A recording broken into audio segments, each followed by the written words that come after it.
Hey everyone, just wanted to start this episode with a little reminder that if you're looking for ad-free episodes, head to patreon.com/Bravo and Botox.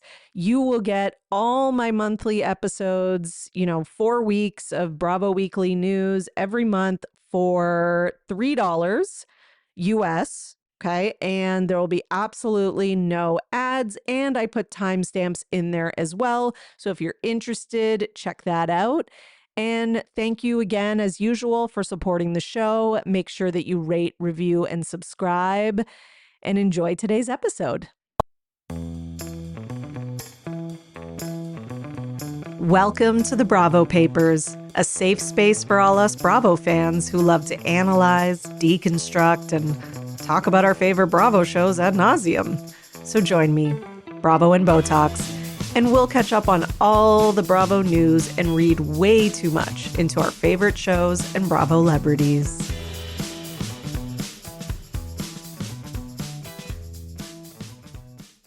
Hello, everyone, and welcome back to another episode of the Bravo Papers, Bravo Weekly News, here with your host, Emily, also known as Bravo and Botox, here to say happy March because the weather's getting nicer. Spring is creeping in slowly. I shouldn't have said creeping because spring is a good thing, but it's a slow go. But warmer temperatures are on the horizon and the sun is out more and all that good stuff. So we love that. We absolutely love that. And along with the weather comes a ton of Bravo shows. Oh my God, like so many, because now we have Ladies of London, the Reboot. We have Southern Hospitality, which has started back up. We still have Married to Medicine going. We still have Real Housewives of Beverly Hills. The shows are a plentiful, so we love that. And there's not a lot of housewives shows on though. Like I was thinking about it and I was like, it's only Beverly Hills now that Potomac is done. So, that's, but it's okay because the Ladies of London Reboot will feed you heartily. Okay. I know I am eating my words. Speaking of feeding, I know I sort of like talk shit on it last week. I didn't like talk shit. I just was I was skeptical. I was skeptical of how good could it be? Can it be as good as Real Housewives of London? It didn't seem like they were like promoting it as much as I would think for a reboot / new show with a new cast. Boy, was I wrong. And I'm happy to be wrong because they released just the first 2 episodes and I just finished the first one literally before I started recording this. And it was so good. It was amazing. I was actually like, oh, damn, I think I liked it better than Real Housewives of London. Now, I can't make a judgment because it's only been 1 episode, but I will say that I thought the premiere episode was stronger than the premiere episode of Real Housewives of London. That doesn't mean that the Real Housewives of London one wasn't good. It was still really good.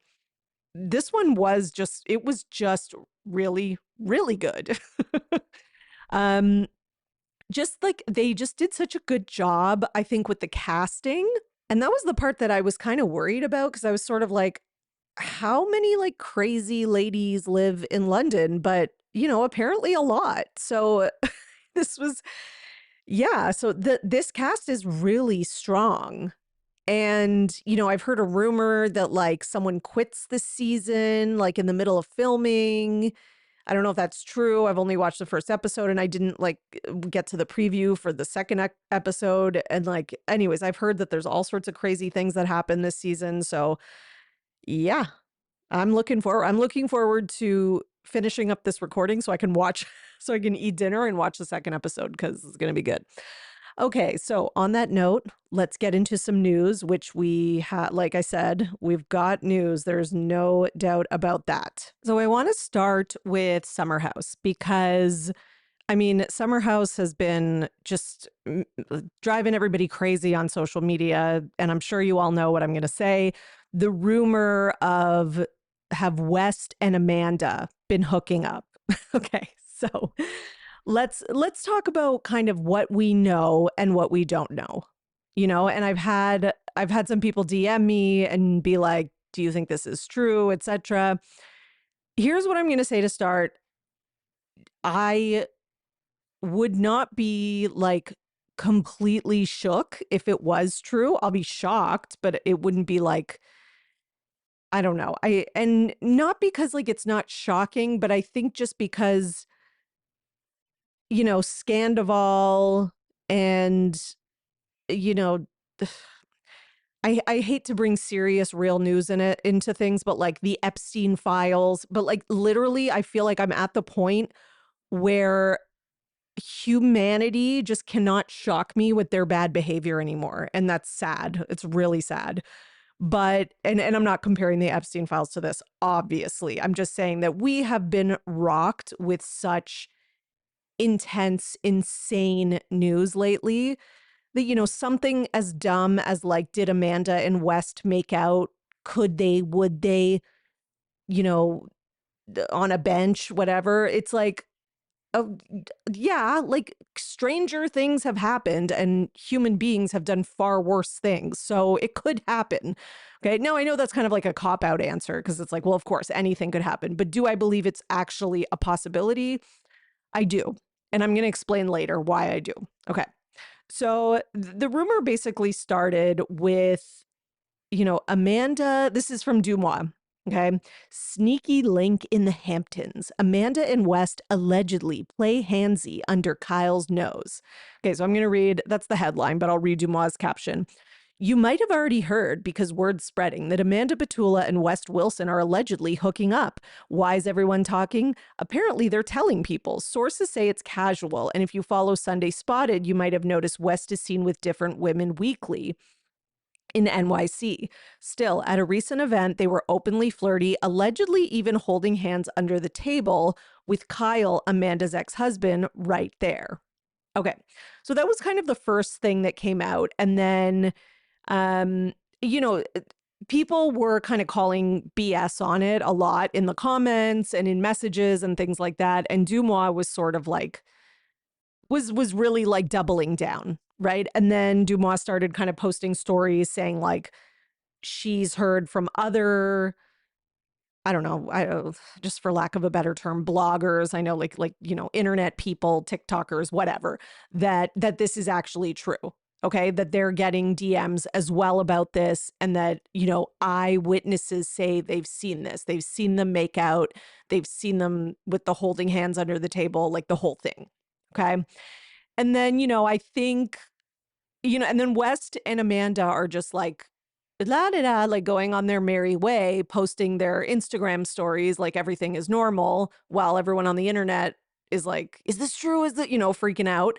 And then, then we get some maybe like contradicting evidence because West posted an Instagram story where him and some friends went to visit Lindsay and Gemma, and in the picture, Sierra's in the picture and she's holding Gemma and West is taking the picture. Now, Amanda's not there, neither's Kyle, but it's sort of like, okay, Sierra wouldn't be hanging out with West if West had done this. But then and then on top of that, somebody else, it was in New York City at like some restaurant anyways, and they claimed they spotted Sierra and West at the restaurant, sent it to Dumois. But in the picture, you really can't see, like you literally can just see like the person's hair. And it's so blurry. And like, it is just like, it could literally be anybody. So yeah, so it's just not clear what's going on. And then what was the other thing? And then, Amanda's still posting just like whatever, her out with like a girlfriend or whatever, like nothing, whatever. But, other people have pointed to like some of Sierra's kind of like Instagram activity or social media activity, saying that could be, a clue. Like in February, mid-February, she posted, girls that move weird. Hang on. Girls that move weird make my fucking skin crawl. So she posted that on Thread. So people are like, is that like, a cryptic message towards Amanda? And then she had another one about how like Capricorns will like sit there knowing that you're lying and just like let you lie to them while they know the truth.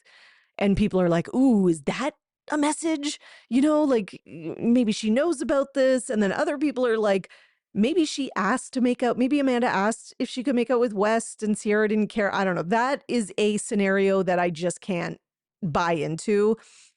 I think she would care. I do think she would, even if she doesn't have feelings for him anymore or whatever. But I mean, every season of freaking Summer House where I think Sierra's going to be like over West, she seems to not be. So I don't know. We're not that far out from last summer. Well, I guess we are. We are kind of far out. You could be over it at this point. But I mean, it's hard to get over someone when you hang out with them all the time. That is, even if you know nothing's going to happen or the person's not ready for a relationship, it's like when you see someone a lot, it's just harder. It just is. So I can understand, you know, they have to hang out for the show. And I mean, and they do seem to actually be friends, but I don't know. I don't think that Sierra would be okay with it. So I'm not buying into that narrative. No, it does seem maybe that it's less likely that this is true now that we have like the West Instagram story of him and them, you know, visiting Gemma together or whatever. You know, unless this happened and she's pissed at Amanda and not pissed at West, which would be pretty fucked up from like a, you know, feminist perspective. I don't know if that even makes sense in this context, but you know, you can be pissed off at Amanda, but you should be pissed off at West too. But you know, it's definitely like breaking girl code, quote unquote. But I don't know. Like I want to not believe it because you know, Sierra and Amanda have a true friendship and that would be messed up for Amanda to do that to her. But here's why I could believe it. I can see a world where Amanda is, well, this is a fact, going through a divorce, okay, after a very long, tumultuous relationship where she was likely cheated on many times and had to deal with rumors and insecurity and all that kind of stuff, okay? I can see her being in kind of like a vulnerable, not in a great head, even though she's kind of playing it on social media and in interviews like she's like cool and she's better than ever, you know, that still has to mess with your head, right? And it's still going to have an impact on you, and you're not going to get over a divorce and a separation just like snap of the fingers. So I could see her, you know, going out, getting like drinking, getting high, having a great time. West is like, he's fun. He's really funny. You know, I could see him like being there for her and comforting her. And I could see it just kind of happening like on a whim without them really thinking about Sierra, which I'm not saying that excuses it or makes it any better because you should be thinking about your friend. But I could just see it just kind of snowballing because that is how these things happen. It really is. Like, look back at Scandival. You know, it starts with like just a flirtation and it just snowballs from there. Right. So, you know, like I'm just saying, I do think it's a possibility. Now, again, I'm leaning toward like if I had to bet money on it, I would bet that it didn't happen and that a lot of this is maybe for press and to drum up, you know, I don't know, talk and chatter for the reunion and the season, definitely a possibility. Or that maybe Amanda was making out or holding hands with someone else and people mistook that person for Wes. Like that's also a possibility. But you know, I'm just saying there's a chance. I do think like because some people are like there is absolutely no chance Amanda would never do that, etc. I don't know. I don't know if I'm in that. I'm not in the 100% no camp. Okay. I'm not in the 100% yes camp. I'm kind of like, I think probably not, but I think there is still a chance. Let's go with like 30% chance. Okay. 80, 20 that it's pot that they made out, 80 that they didn't. That's what I'm going with. So I'm not saying 100%. I'm not in that camp because I just, I have been hurt by Bravo celebrities being terrible humans for far too long to just sit here and be like, these are all good people that would never do something like this to each other. I just don't believe that. Okay, that's just where I'm coming from. Um, Before wearing Skims, I have to admit, underwear was always kind of an afterthought for me. Like I would just focus on my outfit, but once I found truly amazing fitting and feeling underwear and bras from Skims, I did start to realize that these make a huge difference in how I feel in my clothes all day. More comfortable and therefore more confident because I'm not even thinking about my undergarments or adjusting or any of that. And now with Skims, my entire top drawer is filled with the most amazing, stretchy, supportive fabrics that keep me comfortable all day long. Recently, I tried the lightweight cotton thong from Skims and I'm obsessed. The feeling is like no other underwear I've worn before.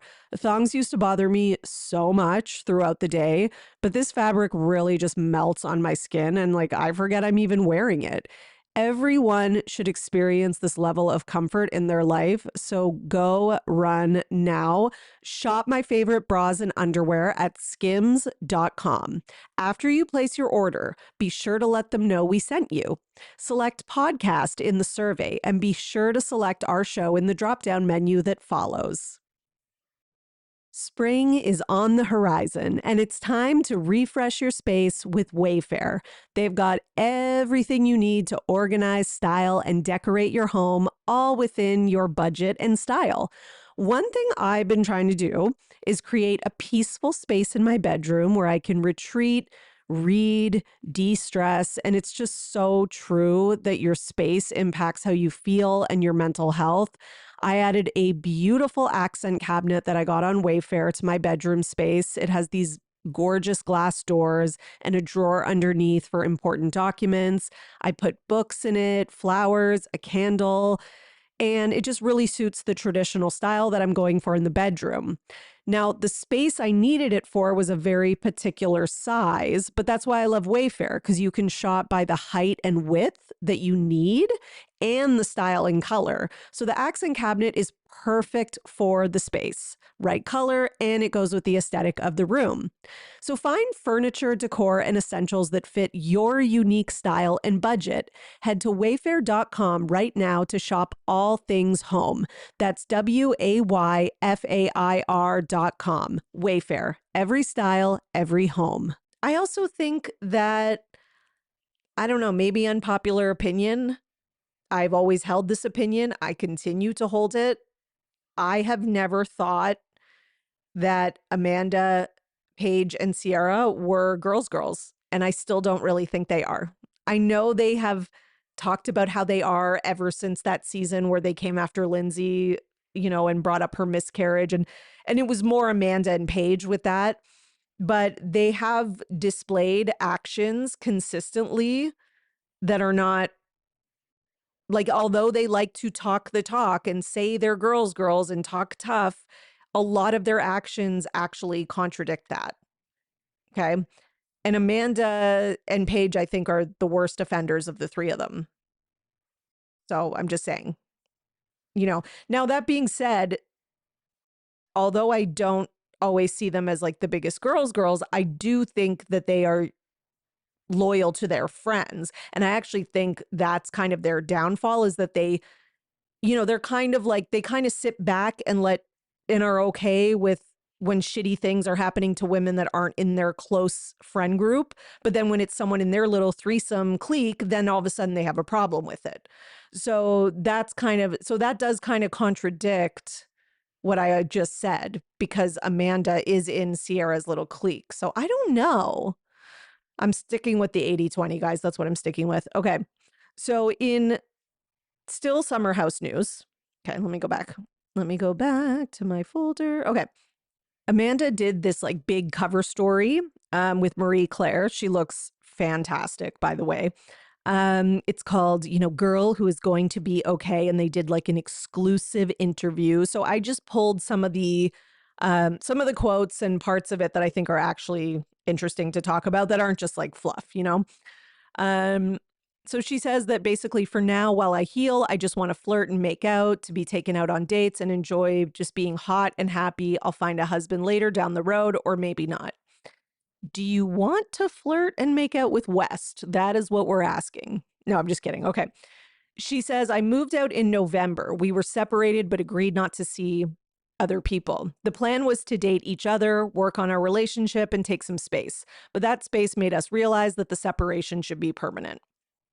Yeah, I mean, I think sometimes people kind of like, it's hard to like do the full breakup on the first time. So you kind of convince yourselves that this isn't really it to save yourselves from the pain. And then, once you actually do it, you realize, oh, like it's not as painful as I thought. This is actually the right thing. So she says, we came to the decision to divorce a few days before we posted the announcement. We were on FaceTime talking about us. I said I wanted to put out a statement about our relationship, and that's when we decided to officially separate. We were both also on FaceTime when we both posted our statements a few days later. It was a sad moment, but also a relief, and I'm really happy we did it together. So that kind of aligns with Kyle's story when he did that street interview that I talked about on here, that it was like, they pressed send on the stories together. And then she says, we were both struggling with the decision to call it quits. I mean, that makes sense. Like you're together for like however long, they've been together for a while. I think like 10 years almost, right? So, and that's where I faded away and lost myself a bit. But it just got to the point where I knew I had given the relationship everything I had and there was no fight left in me. We looked at each other like this isn't going to go anywhere. And then she says, and yes, I think we all kind of agree that, that I think Amanda did put in the work that needed to be put in. Kyle, maybe not. But again, that's why it failed. If both people had kind of put in, I think, like the level of effort that Amanda put in, and again, I'm sure Amanda still has her faults and there's things she could have done, but I do think that overall it was kind of Kyle's resistance to change that really was, the straw that broke the camel's back. And she says, I don't care how awful a person you think Kyle was or how terribly you feel he treated me.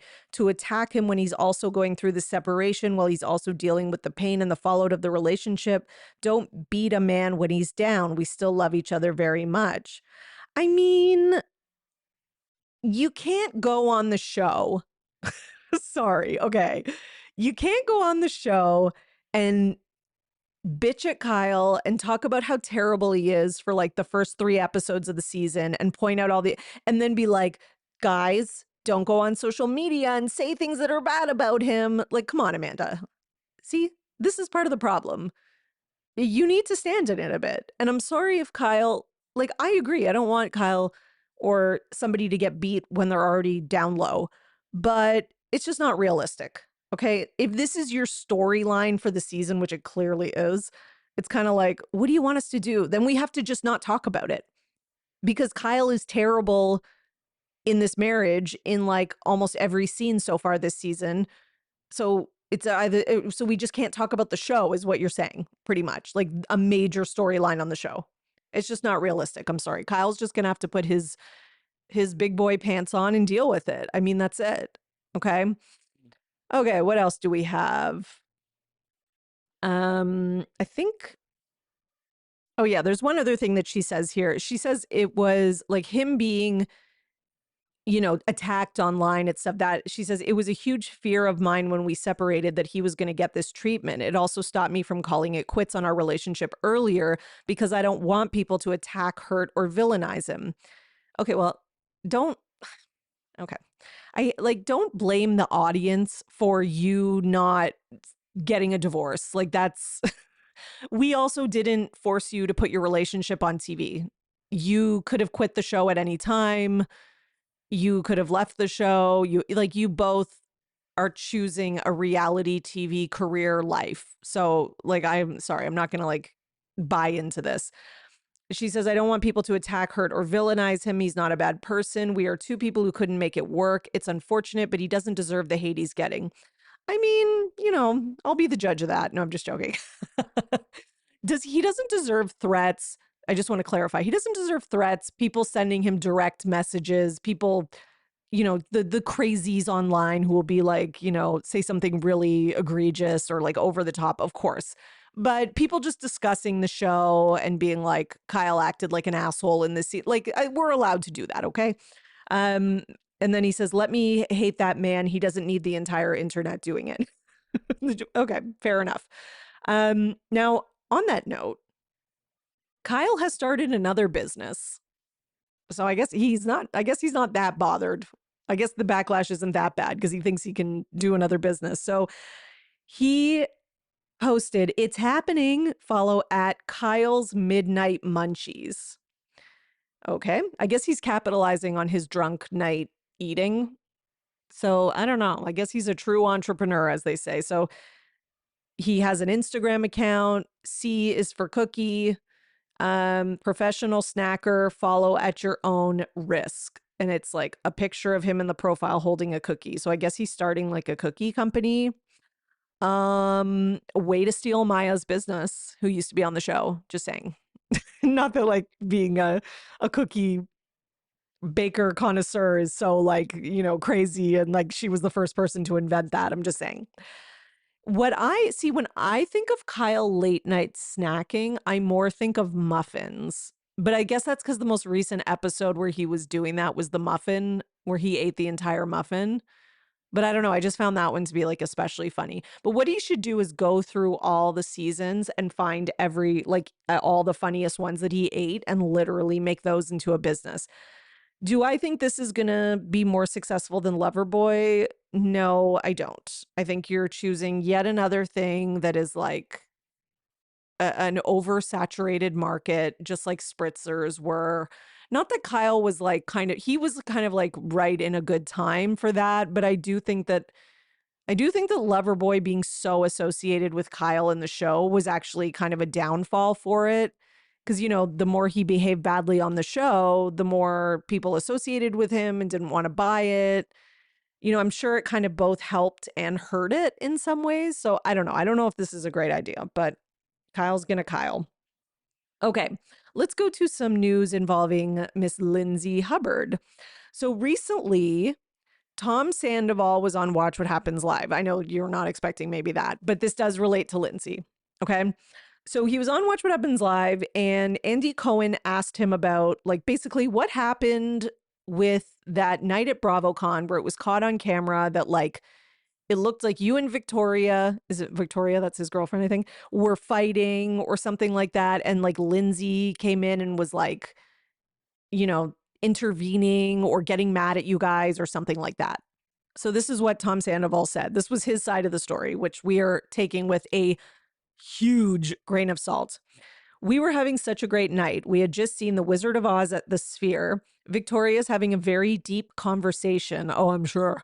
Not that she can't have a deep conversation, but she was talking to him. So I just don't believe that you can have a deep conversation with Tom Sandoval. So Victoria's having a very deep conversation about something very personal. Someone's grandmother had just passed away. And then Lindsay that's always the excuse. Someone's grandma passed away. And it's like, okay, that is the kind of line that everybody uses when they need to get out of work. Like the grandma died, even if it's, and then it's like you have like 9 grandmas. I don't know. I'm not believing him. And again, a known liar, right?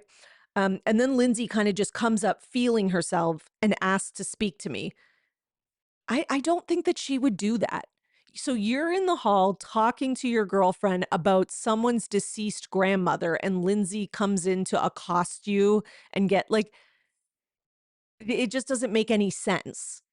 Okay, so then he says, I don't know Lindsay very well at all. She's more of an acquaintance. I thought I was in trouble or whatever, something like with the higher ups. I should never have gotten up and walked away with Hubbard, but I walked away and started talking to her. According to Sandoval, what followed was a heated discussion. So he says it was very inappropriate. Oh, was it? Kind of like that time you slept with your girlfriend's best friend? Okay, so then he says, okay, she starts asking about our relationship, me and Victoria's, and Victoria walks up and she's like, hey, excuse me, who are you? And Lindsay looks at her and she's like, wait, you don't know who I am? And Victoria's like, no, I have no idea who you are. He added, I shouldn't have gotten up. I should have walked away. It was just strange. She's talking about our relationship. Okay. Now, Lindsay Hubbard has replied. And you can hear in the footage from that night, she says, it did piss me off. So you can hear her saying that. And Robinson appears to apologize. Yeah, you should apologize to me. And then Lindsay is also heard telling someone to shut the F up and stop, although it's not clear who she was talking to or the context. So yeah. And he says on Watch What Happens Live, so Victoria was there in the audience, and he says, I should have in that moment apologized to Victoria, and I didn't. I'm sorry, baby, he said. So I guess he's saying he should have apologized for like engaging with Lindsay, I think, and like allowing it to become a thing or walking away with her, I think. I don't know. It's because the article kind of takes it out of context. Sorry. But either way, Lindsay Hubbard is clapping back. She says basically, consider the source. Okay, so she says, you can't believe everything that Sandoval says, and, yeah, consider the source. And I think that's short, sweet, and exactly correct because listen, you can tell in the video, I'm sorry if we just are going to go back, the two of them look inebriated, that being Sandoval and Victoria. They look extremely inebriated, and Victoria does not look like she's confiding in Sandoval about someone's deceased grandmother. She looks like she is pissed at him, and she looks furious. And he looks like he's trying to, snake wiggle worm his way out of it as he does, and as he probably does in all his relationships when he does things wrong, and that's it. And I don't know how or why Lindsay was involved, or if she was just trying to tell them to shut up because they were making a scene. I don't know, but I do know that anything he says I am not taking at face value. Okay. Oh yeah, one more thing from Summer House. I was about to move on, but I forgot. KJ and Dara so if you're watching the show, you see like KJ and Dara go on a date, and apparently they are still dating. So they recently made an appearance like this week on a red carpet together, like some Peacock television event. And yeah, they like came as a couple, and it seems like they're still going strong. And I'm not gonna lie, I love this. I just think I think they're a cute couple. I think they're a cute couple. They seemed really into each other, and them like still being together at this point. Love it. Love it all. I hope they last for a while. And you know what? I am loving just all the newbies on Summer. They're all great. I love all of them. That being said, I can't remember everyone's name right now. Sierra's friend is my favorite of the newbies, but I also like those other two girls whose names, oh my God, guys, I think I'm just getting old. I don't know. I can't remember those two girls' names right now, but I like them. Even though one of them, the brunette, is like barely on the show. And I like the guy, I like KJ and Ben. Ben actually, I can remember these two guys' names. Ben I can take him or leave him. I think he's cute and everything, but I don't know if we need him again. He's kind of like personality wise, but yeah, the rest of them, great additions. Good job casting. You finally nailed it after like 87,000 tries. These days, I'm all about quality over quantity, especially in my closet. If it's not well made and versatile, it's just not worth it for me and I don't want to buy it. And that's why I honestly love Quince. The fabrics feel elevated, the cuts are thoughtful, and the pricing actually makes sense. Quince uses 100% European linen. Their cotton poplin is crisp and holds its shape. The gauze is soft without being flimsy. Everything Quince makes is built to hold up season after season. The stitching, the fit, the fabrics. These are the pieces that you're going to reach for over and over. That Quince cotton cashmere sweater has become my go-to. It's light enough for layering, but it still feels luxe. Love it under a jean jacket. And it didn't cost what I thought quality cashmere would. It was so affordable. Right now, go to quince.com/Bravo Papers for free shipping and 365-day returns. That's a full year to wear it and love it, and you will. Now available in Canada, too. Don't keep settling for clothes that don't last. Go to quince.com/Bravo Papers for free shipping and 365-day returns. Quince.com/Bravo Papers. I have become a big fan of Olive and June. I've never been one of those nail girlies who's good at doing their own nails and always has them done until now. And now I'm doing my nails on my own at home all the time with Olive and June's Mani System. Olive and June's Mani System has everything you need for salon quality manicure in one box. These are salon quality tools. I love their cuticle serum. It's so hydrating, especially during this really dry winter. And you can choose 6 colors from their huge selection of colors. Personally, I'm loving First Date, the perfect light pink for every day, and Real Toasty. It's a great neutral that just goes with everything. Their polish also doesn't chip. It lasts for 7 days, and using their Mani System works out to be just $2 a manicure. Way cheaper than going to the salon. And I gotta say, doing this at home is extra special for me because now I've been doing mine and then I do my daughter's toenails and she just loves it. We like play salon and she's always loved painting her nails fun colors. And now it's a great activity for mommy daughter time. And don't forget, Olive and June also has press-on nails. They look real, they last long, they have so many sizes so you can find the perfect fit. They're non-damaging. You can basically do a manicure in less than 10 minutes. So visit oliveandjune.com/Bravo Papers for 20% off your first system. That's oliveandjune.com/BRAVOPAPERS for 20% off your first system. Okay, let's go to Real Housewives of Potomac.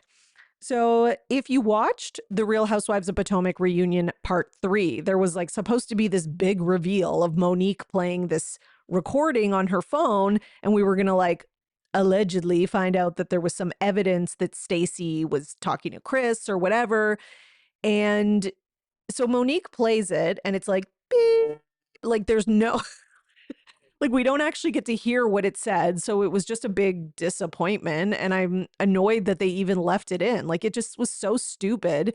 And then whatever was played, you know, the ladies were all like, you know, gasping. But at the same time, it seemed like since I didn't know what the recording was, it seemed like there was still wiggle room and, you know, plausible deniability for Stacey because Andy still kind of asked, like, is this true? And she still said it's not true. So, you know, whatever it was didn't even seem like a complete smoking gun. Now, Ashley is revealing what was during an interview, what it was. And I've heard this, that apparently it was Monique's child confirming that Stacey was in contact with Chris. So I guess they were on the phone and when, God, sorry, I'm getting all my people mixed up today. And Monique's daughter overheard Chris talking to someone and is like, who are you talking to? And he was like, oh, like my friend Stacey or something. I don't know exactly what he said, but it's Stacey. Okay. So that was what she played. And that was allegedly like, you know, the quote unquote evidence that Stacey was sleeping with Chris. Here's the thing. That alone does not prove that the relationship was any more serious than like, do I think that they dated and went on a few dates? Yes, while she was separated. She said that on that camera. But, you know, what they're trying to accuse her of is, you know, kind of like calling Chris and telling him things that Monique is saying and stuff like that. And that Monique's daughter telling her that, if that is what the recording is. I mean, that's what Ashley said, but if that is what it is, it doesn't prove that though. That's the thing. And I still am like, so what if Stacey was dating him? Again, she's not friends with Monique. She's allowed to date him. And I'm so done with this topic. No, if she was going and telling him things Monique was saying, she probably shouldn't do that. But, that being said, to be fair, Monique was talking shit about him on the show pretty openly. Like, she was saying he was using her for sex. Like, she said that. So, like, if it was going to get back to Chris, whether it was told to Chris by Cookie, Kierna, or Stacey, or whoever, because it was on the show. And I've seen her I saw her even before the show aired. She was doing a podcast interview talking about him physically abusing her. So, I don't, they're kind of acting like whatever Stacey's involvement is what would get Monique into like a lot of legal, crap or whatever. And I don't know. I don't think that's really true. Like, it seems like that maybe would have happened anyways. Because obviously Chris is very image conscious and he doesn't want anything that's going to ruin his like football image or whatever. Anyways, so speaking of that, Monique comes out and makes a post on Threads. Okay. And this is what she said. A lot of time has passed since the reunion was filmed, and after gaining more info since then, I don't believe Stacey had anything to do with any of that bullshit. I'll probably go live on IG at some point this week and give y'all the entire story. I haven't watched the reunion episodes yet, so let me catch up and get back to you, but I at least wanted to clear her name on all of it, all in capital letters. Okay, well, there goes Ashley's storyline that was barely hers in the first place. This is so annoying. I can't believe that in the first place, Monique and everybody else didn't realize that there's a high chance that this could be Cookie. And to me, it was Cookie and Kieran. It was one of those two the whole time. Like, that was but whatever. Anyways. Oh, and it's so convenient now. It's like after the reunion, she can look back and be like, well, now that I think about it. But, I guess I have to hear I don't know, maybe she got some new information. I don't know. But like, she said herself on camera that like Chris was not to be trusted. Cookie was not to be trusted. Like, that's what just frustrates me about this whole thing. But I do think that Monique, just like the last time she was on Potomac, even though I know she wants to say she's changed and all that, she still wants to be one of the cool girls. That was kind of really, if we really come down to it, and those girls like Giselle, like she did not treat Monique well. Like Monique had a lot of valid reasons to dislike Giselle and Robin. And she was always kind of like, they always kind of pushed her to the outskirts of the group and made her not feel included. Like, she was valid and all that, 100%. That being said, despite all that, she still wanted them to accept her, which, by the way, is a human thing and doesn't make her like a bad person or anything. But it is also something that I think hasn't really changed. And I think her coming back on the show, I think she kind of gave into the group mentality again. And I think she should have stood with her initial conviction that she did when she first heard about this on the show, which was that we can't trust Cookie and Chris. She should have stuck with that. But anyways, okay. Okay, let's go to some other Potomac news, because the trial for Wendy and Eddie is being delayed, and they will now be tried separately. I feel like we have gone back and forth about this. Will they be tried together? Will they be tried separately? So many times. But according to some updates shared by the WAO podcast, she has a great account and a great podcast, by the way. She always has really good updates for this whole court trial with Wendy and Eddie. Like, she actually was like at the courthouse and stuff. So yeah, go follow her on Instagram.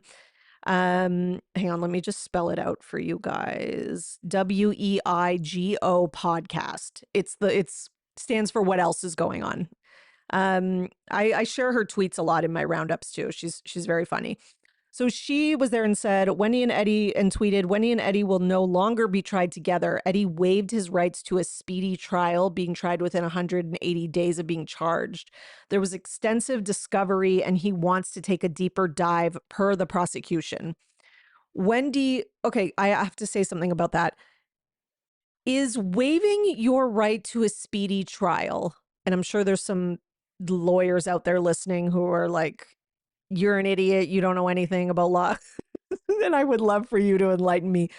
I wonder if that is something like what my first thought is like, is he doing that because maybe he knows like there's a good chance they're going to be found guilty. So this gives him more time and more freedom, like delay, make everything move really slow, more time to, not only build your case, but more time to just be free. I don't know. Like, I'm not saying that makes them guilty or anything like that, but I mean, it's not looking great. But okay. Um, the second tweet says Wendy wants a trial seemingly. Oh, sorry. Wendy wants, maybe she means, a trial seemingly immediately. She did not waive her right to a speedy trial. The defense and prosecution were looking for dates in March. However, there were none available for a jury trial. This makes me wonder if this is a setup for Eddie to take the fall. Oh, God. Yeah, I mean, it might be. If Eddie takes the fall and does this so that Wendy can like, I don't know, I guess it would kind of make sense because she's I think she's more of the breadwinner because of the show. Like at the end of the day, she makes really good money off the show. She's been on it for a few seasons and they pay them by seniority. So her pay is probably pretty high. Plus like just all the benefits of being on the show and the offshoots and of appearances and stuff like that. Like, I'm not saying like Eddie's not making any money, but I bet you she makes more. Plus she's, not that the father's not important, but she is the mom. Like I could just see them kind of talking it out and being like, hopefully neither of us have to do any time, but maybe we can work it so that only one of us does, so that one of us can be with our children. And hopefully the time will not be long, right? Like it is insurance fraud. It's not like they like killed people or something crazy. Like it's not, they probably will get some amount of months and then it'll get cut down for good behavior and for not having any priors.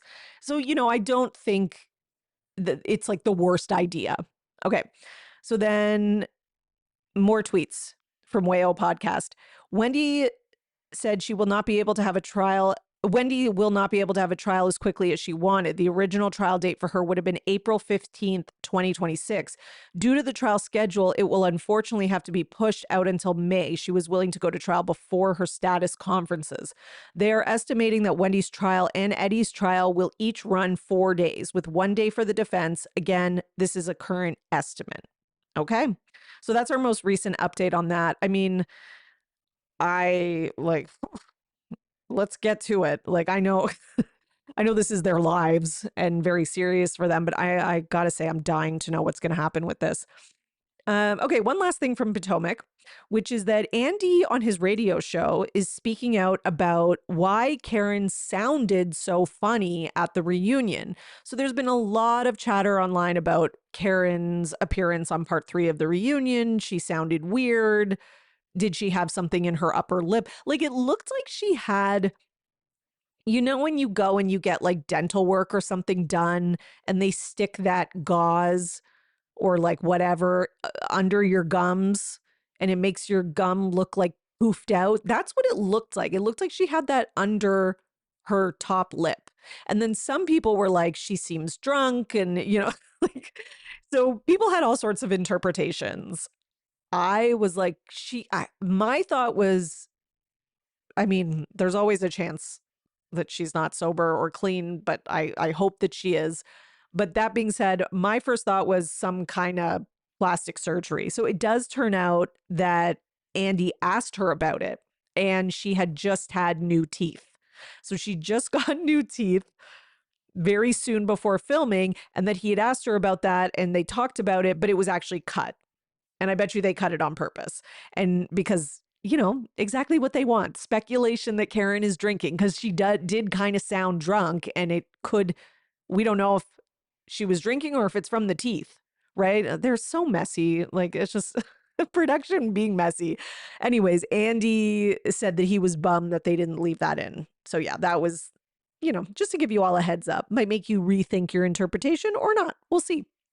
Okay, let's go to some RHONY news because the RHONY reboot is returning and they are finally announcing some casting. Okay, so we've got Jessel and Sai, who, not surprised, I expected both of those. We have Aaron. Aaron is as exciting as unbuttered toast. Like, she is like, that is, if she was food, that's what she'd be. Like, that's how boring she is. And she really tries to be interesting, but she's really just not. And yeah. Okay, so we have some others. We have Sai De Silva. Okay, so we have Sai, Aaron, and Jessel. And then we have Daisy Toy, Erica Hammond, and Haley Glassman. So here's what I know about these people so far. I have learned one of them is Martha Stewart's makeup artist. And if you go to her Instagram, she has tons of pictures of Martha Stewart. Another one of them is Ryan Gosling's person that he dated after his divorce. So I guess that's something. So that's Haley Glassman. She's the one who dated John Goslin. She's a public relations professional and her dad is a plastic surgeon. And she's been called out because apparently she was trolling Claudia Oshry, the influencer, and she's been trolling her for a long time.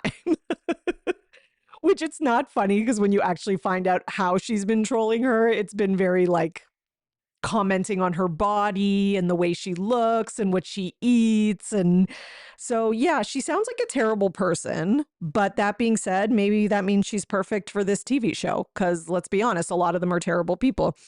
And then Daisy Toy is the makeup artist to Martha Stewart. And then the other one who's worth noting is Erica Hammond, who she is a celebrity fitness trainer and she was a WWE wrestler. And then she kind of transitioned into fitness and she is married to a billionaire. So that is exciting. Just in terms of like maybe the wealth that we're going to see.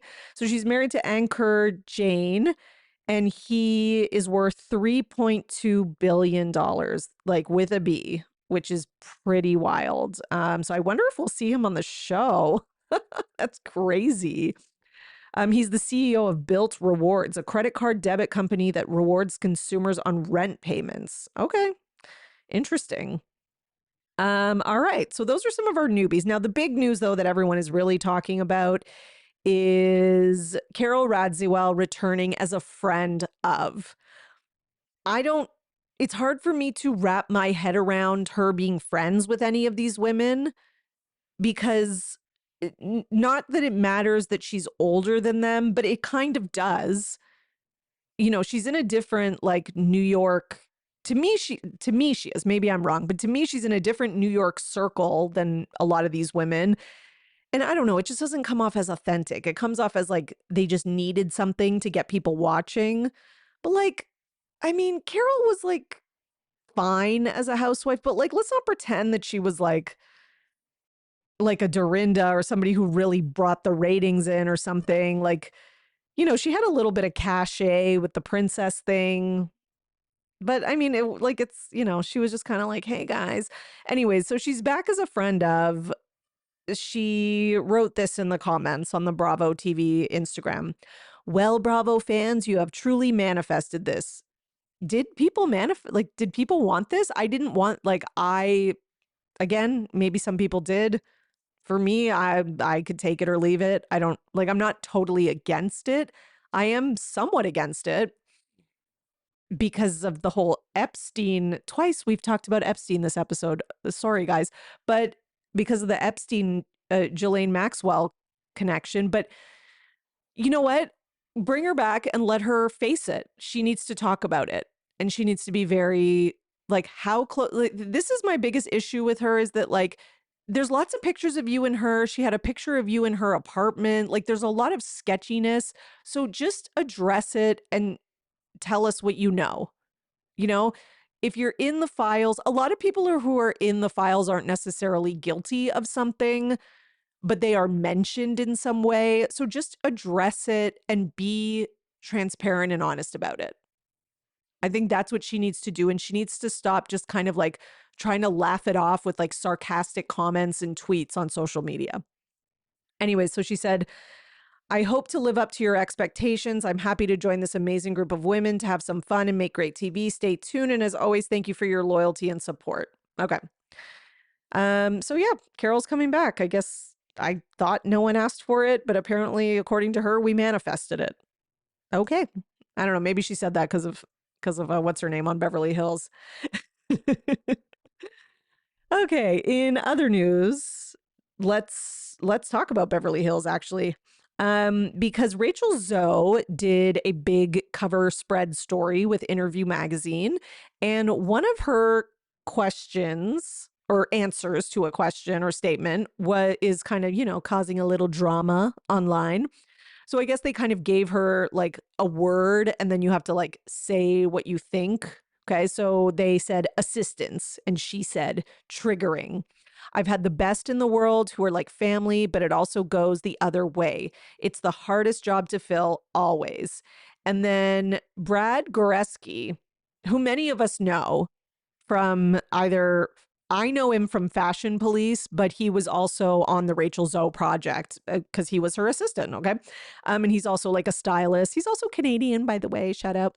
But he said, he replied to this. Okay. And this is what he said, triggering for the assistants as well.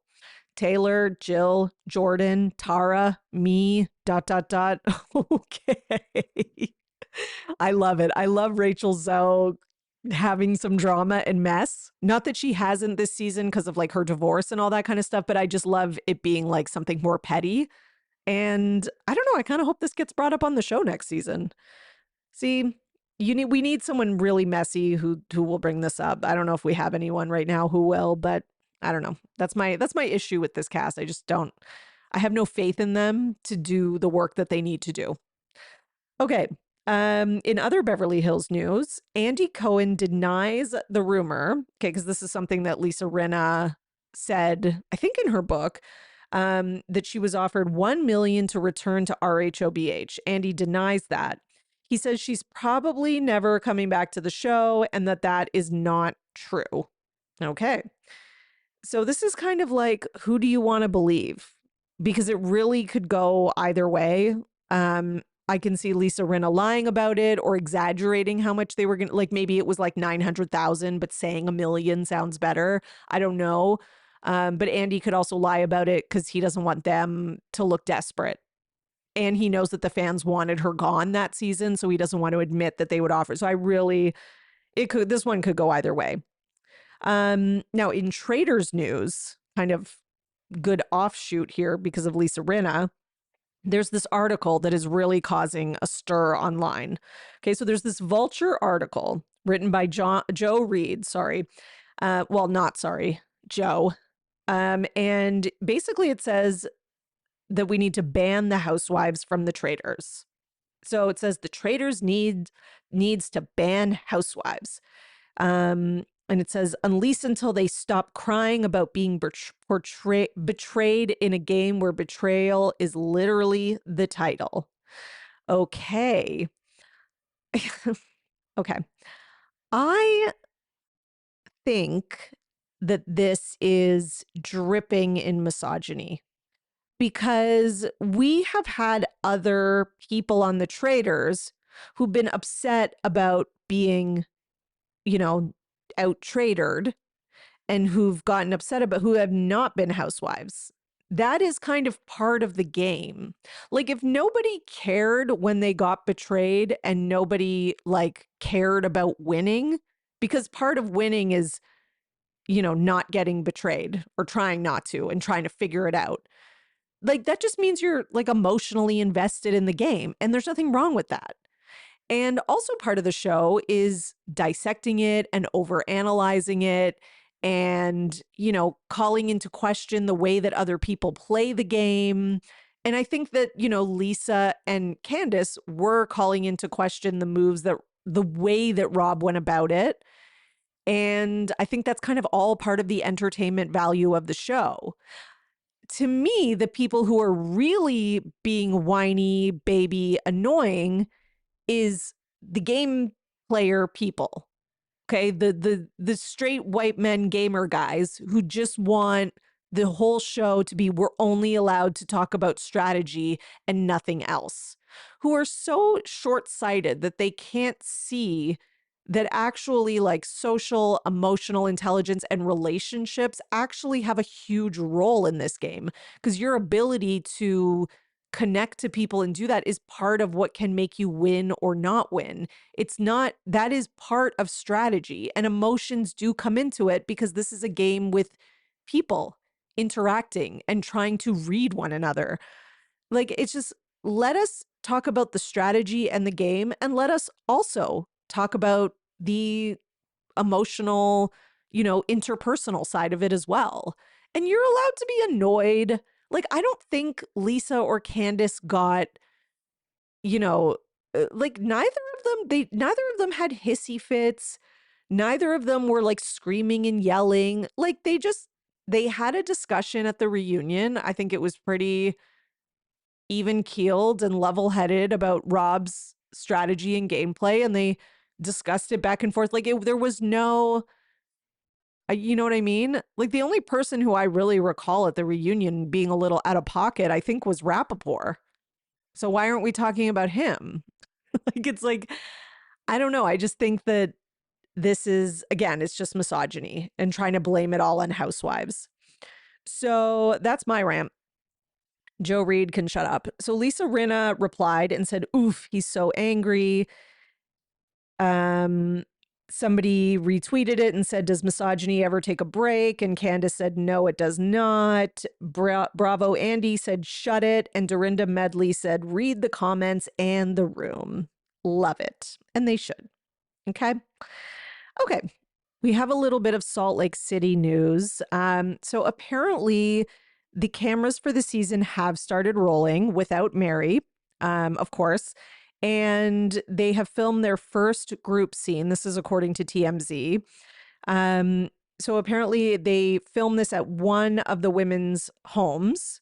Okay. And basically it is going to be the women kind of reacting or just discussing how they feel after Robert Jr.'s death. Mary is not, like, she's not in the scene or filming this. But, apparently she will be, stepping away, but filming eventually. But she's not filming this week, okay? Because she obviously is continuing to grieve. And again, she's telling people that, she hopes returning to work is going to be good for her mental health and is going to help her. And, we hope so too. Still thinking of Mary and wishing her all the best. Her son's eulogy was, not eulogy, I'm sorry. Her son's obituary was, I saw it posted on social media.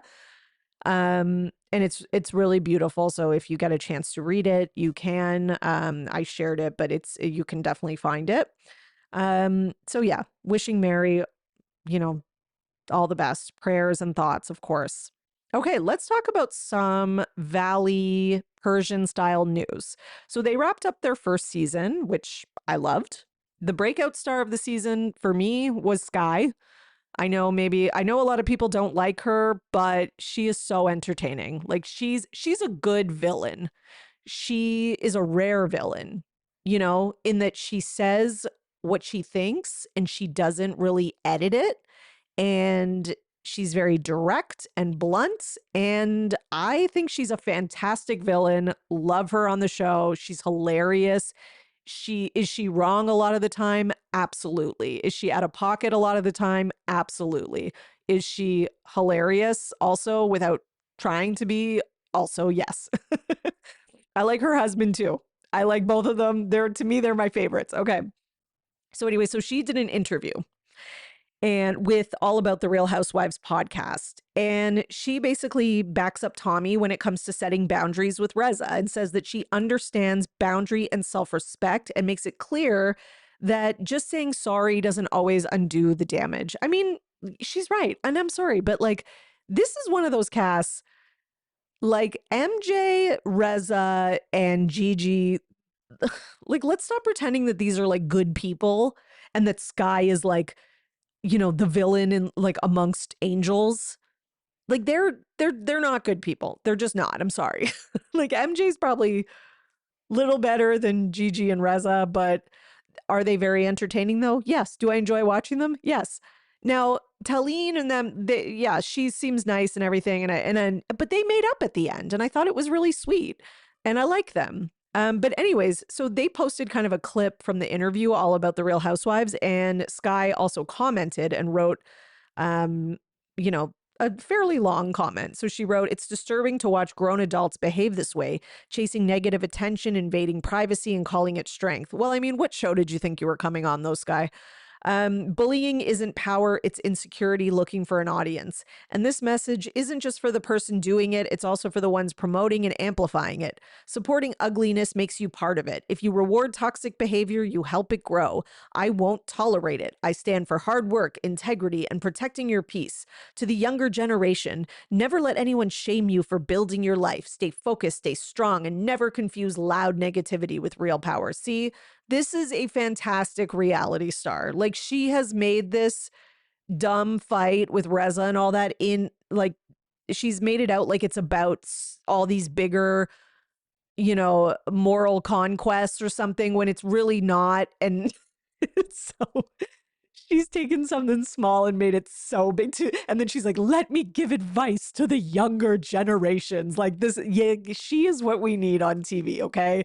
This is the petty kind of villain who is going to blow things up and just distract me from all the world's problems. So give her 10 more seasons.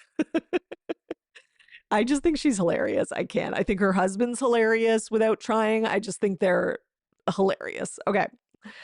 What else do we have? Do we have anything else for today? I think, oh yes, we have a quick announcement from Married to Medicine, which is that Dr. Heavenly has officially qualified to run for U.S. Congress in District 13. Congratulations, Dr. Heavenly. She posted about this on Instagram and seemed very excited. So, I mean, this is it. This could be our first Bravo celebrity who makes it into politics. Oh, is it the first, though? I'm trying to think. Have there been any others in like an official position? I don't know. I can't think of one like off the top of my head. It doesn't count if it's a spouse. It has to be like somebody who was like an actual character on one of the shows, like one of the main people. But I don't know. Let me know if you can think of someone or if I'm forgetting about someone. Would love to know. All right, everyone. On that note, you are now in the know for everything Bravo. See you next time. Bye. I earned my degree online at Arizona State University. I chose to get my degree at ASU because I knew that I'd get a quality education, they were recognized for excellence, and that I would be prepared for the workforce upon graduating. To be associated with ASU, both as a student and alum, it makes me extremely proud, and having experienced the program, I know now that I'm set up for success. Learn more at asuonline.asu.edu.